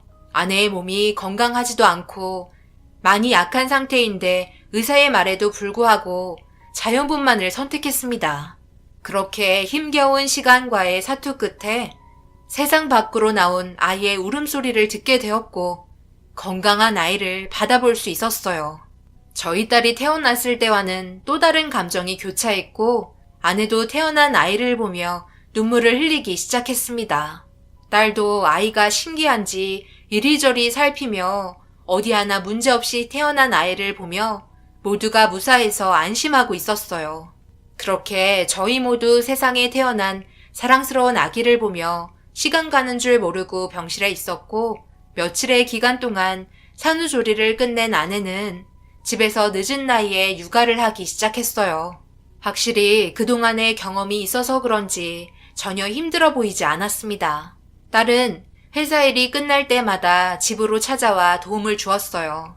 그런데 단 한 번도 찾아오지 않았던 사위가 초인종을 눌렀고 현관문을 열어주지 않으려 하자 계속해서 누르는 초인종에 이제 막 잠이 든 아이가 깰까봐 어쩔 수 없이 문을 열었습니다. 거실에 있는 아기 침대에 곤히 자고 있는 아이에게 저희를 무시하고 급하게 다가가 빤히 쳐다보더니 딸에게 한마디 하더군요. 장모님, 이 아이는 어디 문제 없대요? 운종이한테는 문제가 있잖아요. 그런데 얘는 남자라서 별 문제 없나? 혹시 모르지. 커보면 어디에 문제가 있을지도. 안 그래요? 당신도 불임이라는 거 전혀 모르고 살았었잖아. 지금 그 말 하려고 여기 온 거야? 도대체 왜 온 거야? 제발 우리 그만 이혼하자고. 내가 몇 번이나 이혼하자고 했는데 내 말이 우스워? 나는 더 이상 함께하고 싶지 않으니까 우리 인연 여기서 끝내자. 그리고 아기 깨겠어. 얼른 나가라고. 저는 사위의 얼굴을 보고 싶지 않아 당장 나가라며 삿대질을 하기 시작했고 아내도 불편한 표정으로 바라보고 있었어요. 딸이 사위의 옷을 잡아 끌며 나가라고 몸싸움이 벌어지던 그때 갑자기 엄청난 일이 벌어지고 말았습니다. 사위가 순식간에 아기를 들더니 밖으로 뛰쳐나갔고 갑작스러운 행동에 너무 놀란 저희는 뒤늦게 사위를 따라갔어요. 사위는 모든 걸 계획하고 온 듯한 행동으로 재빠르게 움직여서 손을 쓸 수가 없었습니다. 그리고 급하게 뛰어갔지만 사위는 아이를 데리고 차를 타고 순식간에 사라졌고 무슨 일이 발생이 될까봐 걱정돼 급하게 쫓아가기 시작했어요. 겨우 따라잡기 시작하던 그때 신호에 걸려 다시 놓치면서 사라져가는 차의 뒷모습에 안절부절 못하고 있는데 가는 방향이 딸이 살고 있던 신혼집이더라고요. 신호가 바뀌자마자 딸의 집으로 향했고 도착을 하니 사위의 차가 주차가 되어 있었습니다. 급하게 올라가 딸의 집을 여는 순간 저희가 목격한 광경은 정말 충격이었네요. 사돈댁과 사이가 울고 있는 아이를 달래며 좋아하고 있더라고요. 꼭 자신들의 자식인 것 마냥 아이를 안아주고 있었습니다. 지금 뭐 하시는 거죠? 당장 그 더러운 손들 떼지 못해? 어디서 남의 자식을 함부로 데려갈 수 있는 거야? 왜요? 저희도 얼굴 볼 수 있는 거 아니에요? 이참에 그냥 이 아이 우리 아들이 키우게 되면 좋을 것 같은데 어때요? 며느리와 우리 아들의 자식으로 하자고요. 무덤까지 모두 비밀로 하면 문제 있겠어요? 저는 괜찮은 것 같은데. 그게 무슨 정신 나간 말이에요? 저희가 왜 그렇게 해야 되는 거죠? 그리고 저 이 사람이랑 저는 이혼하기로 했는데 이렇게 막무가내로 나가시는 거 명백한 범죄인 거 모르세요? 당장 돌려주세요. 당신들이 이럴 자격 없다고. 아이 하나에 온 집안이 난리가 나게 되었고 몸싸움이 벌어지기 시작하자 점점 분위기는 험악해졌어요. 결국 이 문제로 동네가 떠나갈 정도로 난리가 나게 되면서 경찰까지 출동하게 되었습니다. 사돈댁의 행동들이 저희는 전혀 이해가 되지 않았고 아이를 막무가내로 데려간 것도 너무 충격이었네요. 그런데 경찰이 오면서 진정이 되고 모든 게 해결이 된 이후 딸과 함께 집으로 다시 돌아가려고 하는데 사위는 화가 가라앉지 않았는지 엄청나게 빠른 속도로 뒤에서 돌진하더니 그대로 사고를 유발했고 그 순간 저는 운전대에 머리를 부딪히면서 정신을 잃고 말았어요. 눈을 떴을 때 응급실이었고 일어나자마자 딸과 아이를 먼저 찾았어요. 다행히도 딸이 아이를 감싼 상태였기 때문에 모두가 무사할 수 있었습니다. 지끈거리는 머리를 붙잡으며 안심하고 있을 때 사돈이 저희한테 찾아와 무릎을 꿇으며 잘못을 인정하기 시작했고 경찰서에 연행이 된 아들의 죄가 심각해진 상태라 합의하길 원하고 있었어요. 하지만 사위였던 그놈의 행동은 모두가 불행에 빠지게 만들 정도의 용서받지 못할 짓이었기에 합의하지 않았고 법적인 처벌을 받게 만들었습니다. 그렇게 되면서 사위는 딸과 자연스럽게 이혼이 성립되었고 그에 따른 위자료를 받게 되었어요. 징역을 살게 된 그놈은 끝까지 자기 잘못이 아닌 불임인 걸 밝히지 않고 결혼하게 만든 저희 잘못이라며 사기꾼들이라고 소리쳤지만 그놈의 말은 아무런 효력도 없었습니다. 결국 이런 식으로 그놈들과의 인연이 끝이 나고 상황이 마무리되었지만 앞으로 키울 아이가 문제입니다. 저희가 나이도 있는데 잘 키울 수 있을지 고민이네요. 그래도 저희 딸이 많이 도와주고 있고 아직까지 힘이 있어서 괜찮기는 한데 앞으로 어떤 식으로 살아가면 될지 여러분들의 의견 듣고 싶습니다. 딸에게는 항상 미안한 마음뿐이네요. 제 사연 들어주신 모든 분들 감사합니다.